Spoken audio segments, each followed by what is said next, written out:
Ofundisayo uVabhakshni Maharaj. Nasisibalo sethu.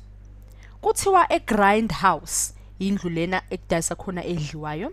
I-Hondurian coffee idayisa ngo$8 kwi-pound base i-Costa Rican coffee idayisa ngo$11.50 kwi-pound. Uma ukuthi i-pound elilodwa ngiyakudwebela nje ukubalekile kuzomela sisebenzise base senze isibalo sethu. I-pound elilodwa le-Central American blend coffee lingu 0.4 wama-pound. Costa Rican coffee nayo i-Hondurian coffee ku 0.6. Kumalini uma usukuhlanganisa kokubili? Ngiyathemba sosheshe siqede la silula ngempela lesibalo. Basibuza nje ukuthi izinto ezimbili noma ama-coffee lamabili ahlukene uma uwahlanganisa inani lawo nje kuphuma into engakanani. Asiqale isibalo sethu. Ngizobhala la Costa Rican i-coffee lakhona batheni ngalo? Bathe lu 11.50 cent wamadola.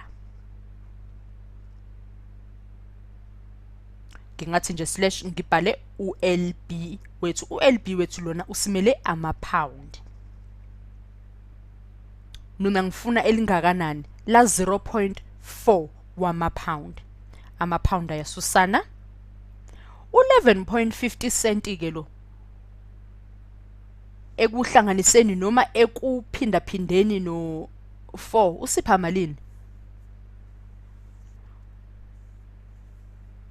Usipha malini? 4.6 wama dollars. Asibheke la iHondurian coffee yethu. Bathe umalini? Bathe u$8. Nangu $8 wethu nama-pound ethu. Thina sifuna omangakanani wa 0.6.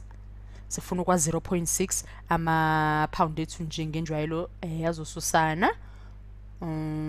U8 lona times 0.6 usipha ba?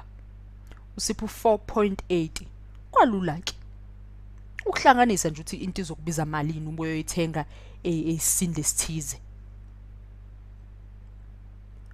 Siqhubeka kanjani manje?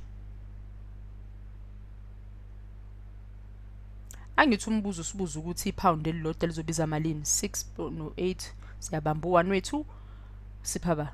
Sipha 9. Naku inani lakho konke lokho esidinga ukukuthenga kuzosibiza u9.40 wamadola.